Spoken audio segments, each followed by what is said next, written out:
এই জন্য আল্লাহর কাছে এই ধরনের দোয়া করবেন না। অনেকে বলে, আল্লাহ তুমি আমারে 40 লাখ টাকা দাও, আর কিছু চাবো না আল্লাহর কাছে, তোমার কাছে। গরিব মানুষ হিসাব করছে যে আমি লাখ 20 টাকা হলো গ্রামে সুন্দর করে একটা দালান কোঠা বাড়ি করব, বিল্ডিং বাড়ি করব, আর বাকি 1-2 লাখ টাকা দিয়ে একটা মোটরসাইকেল কিনবো, 10-20 লাখ টাকা দিয়ে একটা দোকানদারি করব, আমি বসে বসে খাবো। এরকম শর্টকাট হিসাব অনেক সময় আমরা করি না অনেকে। এই ধরনের হিসাব হলো বোকামের হিসাব।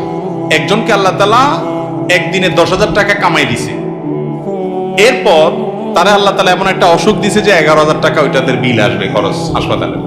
আরেকজনকে আল্লাহ তাআলা 2,000 টাকা কামাই দিছে, তার 500 টাকা খরচ আর 1500 টাকা পকেটে রয়ে গেছে। বরকত কোথায় হইলো?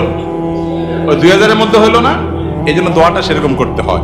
ওই যে একটা গল্প আপনারা শুনছেন না প্রায় সময়, কোন যুবক নাকি দোয়া করছে আল্লাহর কাছে যে আল্লাহ আমার এমন একটা লাইফ দাও, এমন একটা জীবন দাও আল্লাহ, যে আমার 2 হাত ভর্তি টাকা থাকবে, শুধু দোনো হাতে শুধু টাকা থাকবে, আর 2 পাশে শুধু নারী আর নারী থাকবে, ভোগের আইটেম থাকবে।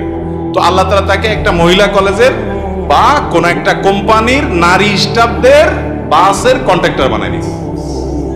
এই জন্য তার হাতে টাকা আর টাকা কন্ট্রাক্টরই করে, টাকাও মানুষের আর মহিলাগুলোও মানুষের। এই যে ভুল দোয়ার ফল দেখছেন, উল্টাপাল্টা দোয়া করছে না?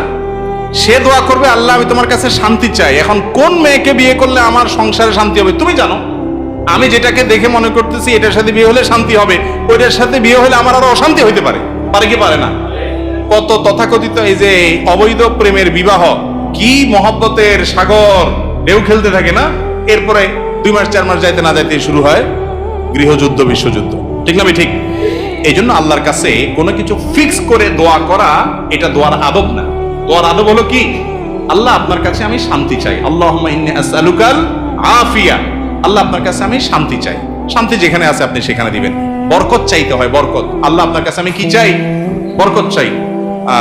আল্লাহ আপনি যে আমাকে রিজিক দিয়েছেন এর মধ্যে আপনি কি দেন?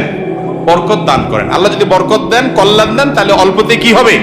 এই যে একটু আগে আপনার আলোচনায় শুনলেন, আমাদের কাছে এখন পয়সা কড়ি অনেক বেশি, কিন্তু শান্তি অনেক। আমাদের আগের জেনারেশনের কাছে পয়সা কড়ি অনেক কম ছিল, শান্তি অনেক বেশি ছিল। তাহলে আমাদের দরকার হলো শান্তি এবং সুখ। বিধায় এরকম ফিক্স করে দোয়া করে, এটা দোয়ার আদবের খেলাফ।